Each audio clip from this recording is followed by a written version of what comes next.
Mr. Commodore, you just called me a traitor, sir.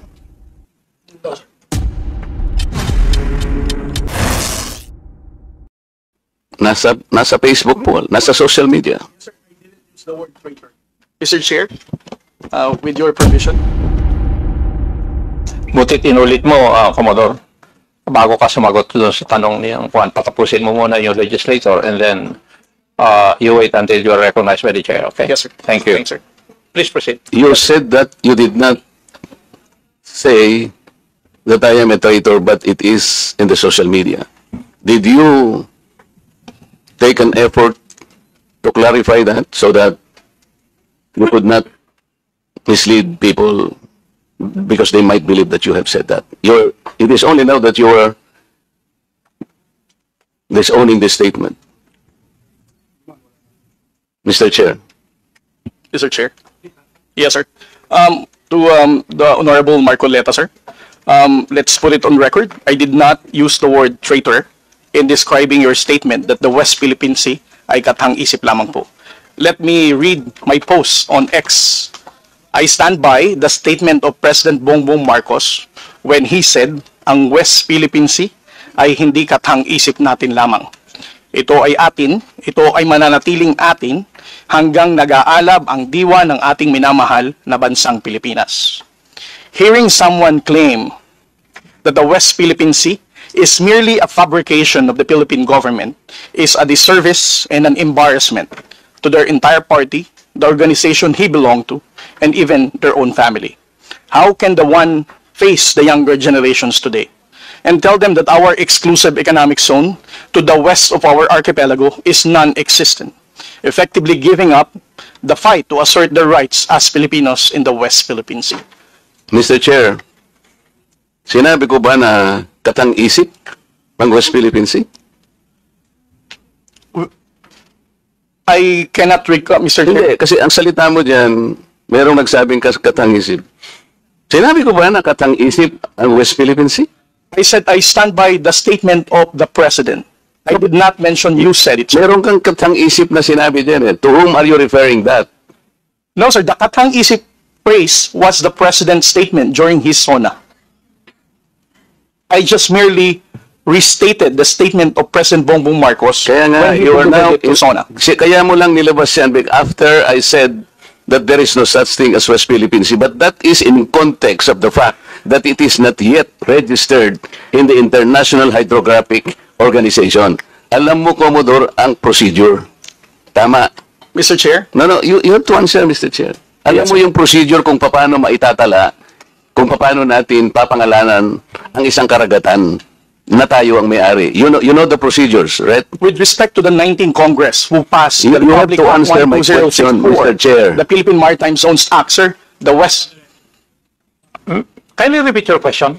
You know, Commodore, the procedures on how we can register the name of a maritime area that we control or that we believe it is ours. You know the procedures on how Yes, to sir. register. Okay. So, ano na po ba? Nakarehistro na po ba? Nairehistro na po ba natin yung West Philippine Sea? Sir, with regard to your question, there must be a legislation and then submit it to the international. Oo nga, meron na po Hydrographic tayong Organization. legislation. And Yes, as a sir. matter of fact, nagagawa na po yung Congress. Kailangan po talaga yon. Yes, sir. Nagpasimula tayo sa administrative order, pero kulang yon. Kaya nga po ang Congress gumawa para tulungan po kayo. Okay, sa ngayon po, sa tagal na po ng proseso, yun po yung dapat ninyong palaging gagawin. Kailangan lahat ng lakas natin gamitin, maparehistro po natin. Pero ngayon, hindi pa nakarehistro, tama po. Again, sir, answer your question. Please. Steps by Commodore, step. sandali. Yes, sir. Please answer the question directly. Yes, The question calls for a yes or no. No, sir, if it's in IHO, yes, through legislation. Sinasabi ko yung IHO because this is the only world body that officially names a particular area of the sea. Kaya sa konteksto po ng pinag-uusapan natin, kaya ko lang nasabi, sapagkat hindi pa po nakatala, we need the international community to recognize a part of our own. Yun lang po ang punto doon, Mr. Commodore. So kung hindi pa po nakatala, tama po ako, hindi ba? No, sir. You are inconsistent. No, sir, I did not say that you're correct. I will not agree that you are correct. West Philippine Sea is our exclusive economic zone.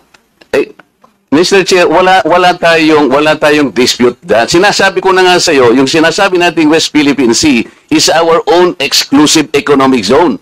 This is ours. You and I should fight for it until the last drop of our blood. Ang sinasabi natin dito, kagaya ng nire-request ng CICC, let us educate our people sapagkat ang alam ng mga tao, lahat tayo, ang alam natin, nakarehistro na. Ang sinasabi ko, hindi pa po nakarehistro. Ikaw ba pwede kang mag-enroll sa isang eskwela nang hindi ka nag-register, nang hindi ka nag-enroll?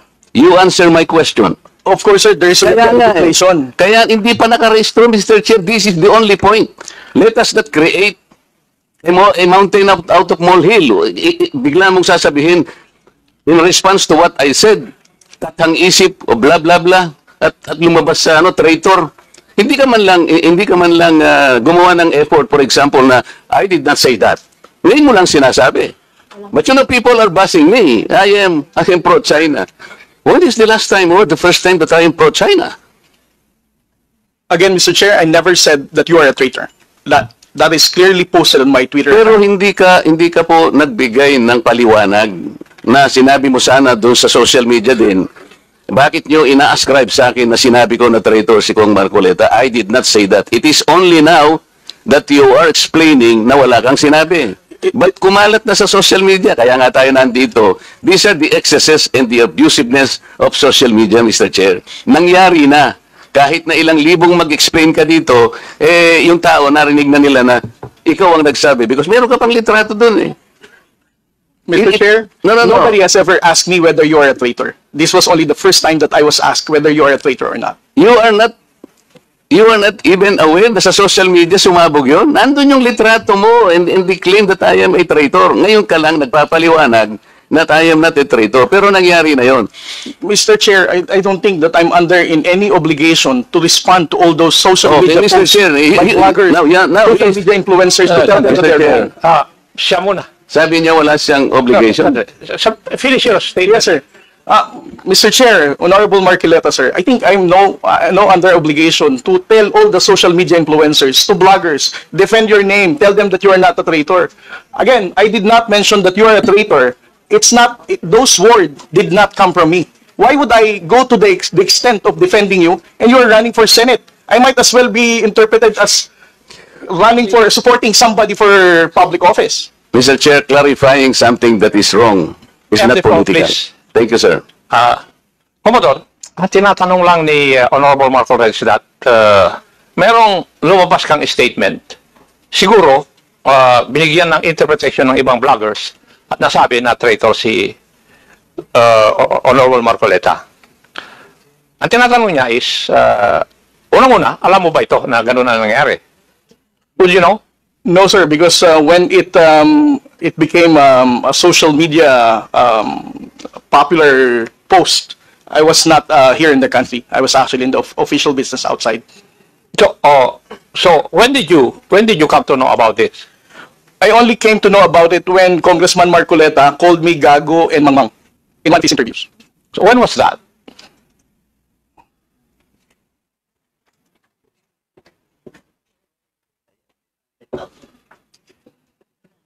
During his interview last February 10, huwag tayong magpagago at magpaka-ignorante katulad ng Commodore na yan.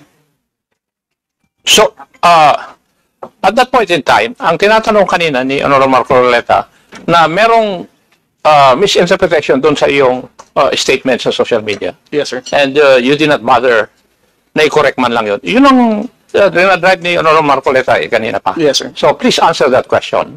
You did not do anything. I did not do anything, sir. Okay. Why? Why did you not do anything? It's because, sir, if I'm going to keep on defending because one... No. Yeah. You are not supposed to defend me. Yes, sir. Because If it is true, Mr. Chair, that he did not call me traitor, but it continues to be there and to be consumed by the public through the social media. I think it is his responsibility to deny it if it did not come from him. That is all I was asking. And I think this is not too big for him to do. Yun lamang eh. Yeah, but he admitted that he did not do anything. Yun na nga. That's why I'm asking why. Is it not important to you to correct something that did not originate from you? It's because, Mr. Chair, the only time I learned about that Westman, I heard about your interview calling me gago and mangmang. Why would I even defend you if you're calling me gago? As a commissioned officer of the Philippine Coast Guard, being a spokesperson, calling me mangmang, not knowing what I'm saying. But actually, if you will read that context, How would I even the defend act of you? doing it Sandali, is the sandali. one that is Papasamahin gago. mo muna Di ba? Yung ganun, not necessarily the person eh. Yung sabi ko nga sa'yo, kung kinurek mo man lamang yun, because it continue to be there in the social media, Mr. Chair, yun ang nakakasama sapagkat people, no, hindi ko naman sinabi talaga yun. Mamamatay siya because it came from you. Pero pag hindi mo sinabi, at you continue to be silent, akala ng tao, sinabi mo. So that is the problem, Mr. Chair. And I think we are hearing this, in order to correct the misconception and misinformation because it continues to spread. If you get the point, Commodore, Mr. Chair. Mr. Chair, again sir, kung bakit ko po hindi binawi, ay dahil nalaman ko lamang po itong balita na ito na nag-spread siya nung nagpa-interview po kayo na ginagago niyo po ako. As a human being, how would I defend somebody na ginagago po ako sa public interview? Mr. Chair, kung titingnan mo yung konteksto ng pagkakasalitaan, hindi ikaw ang ginagago. Ikaw ang ginagago. Ang sinasabi ko rito, let us defend our own nang hindi tayo nagiging gago o kaya nagiging emotional. It's actually, hindi sa tao eh, kung hindi yung act na, halimbawa wala tayong ginawa, o kaya sinabi natin, kasi nagmumula ako, Mr. Chair, sa pagkakasabi na hindi man lang tiningnang mabuti, saan ba nang galing itong narrative? Ngayon, i-explain ko nga sa'yo, Commodore, ito'y nangyari doon sa pinagsimulan na dapat nating i-educate ang ating mga kababayan. Yun ang pinagmulan nun. So it is not disservice. I do not deserve to be called a traitor just like that. Kasi ang gusto kong mangyari, lumitaw na ma-informahan natin ng tao na sa ngayon, hindi pa talaga naitatala officially yung West Philippine Sea para malaman ng tao. At yun ang kailangan natin gawin. Pagsikapan natin, pagsakitan natin, ipatala natin, Mr. Chair. Because pag napatala na natin yun at ginugol nila, talaga palang merong West Philippine Sea. Hindi lamang dahil sa nandun, gumawa na tayo ng batas. Because, Mr. Chair, that is preparatory para maipatala na nga natin eh. Kaya lang natatagalan talaga. Ganun siguro yung proseso. So yung pong mga ibang vloggers, Commodore, hindi nila ma-recognize.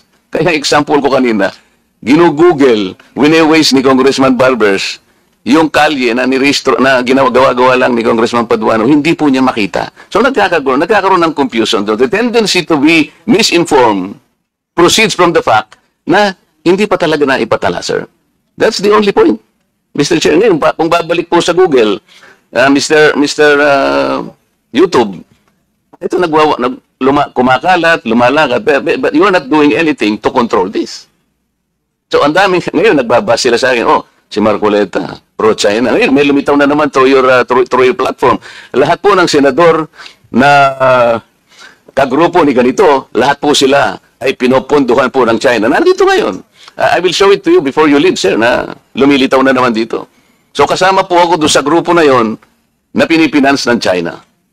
Ganun po eh. So, it becomes now an election misinformation that will impact on the credibility of the election. Maaaring mamislead po na naman ang mga tao.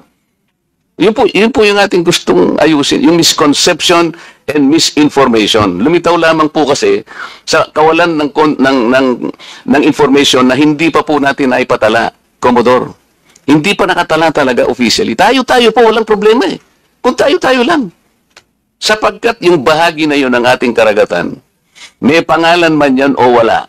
Sabi ko nga sa'yo kanina, tayong dalawa ilaban natin yun hanggang sa huling patak ng ating dugo. Atin yun at walang makakapagpabago doon. Ang problema, nagkakagulo tayo because of that misconception. Walang masamang tinapay doon, Mr. Chair. I want to explain that. Ngayon, ako nagpapasalamat ako sa'yo at sinabi mo ngayon at naliwanagan na hindi mo pala sinabi yung I am a traitor. So salamat kahit nahuli. Sabi nga natin, Mr. Chair, huli man daw at magaling, nayahabol din. Kaya lang ang problema ko ngayon, Mr. Chair, yun pong kumakalat na akala nila sinabi mo. At lumaki nga, sapagkat siguro, dahil medyo nasaktan naman ako, nakapagsalita ako ng wag nating depensa ng sariling atin na magiging emotional tayo o kaya nagpapakagago tayo. So, kaya lumaki ng lumaki dahil lamang doon. But the context, Mr. Chair, the context is gusto nating huwag gamitin ang misconception or misinformation, lalo na ng mga vloggers, sa lahat po ng bahagi o aspeto ng ating buhay. Ang West Philippine Sea ay atin. Commodore. Yes, sir. Because this is the exclusive economic zone of the country. And there is no changing that fact. Kahit anong magbali-baligta rin natin ang mundo natin, atin ito. Kaya lang ipatala po natin yung pangalan para po hindi gamitin sa misinformation. Mr. Chair, thank you very much.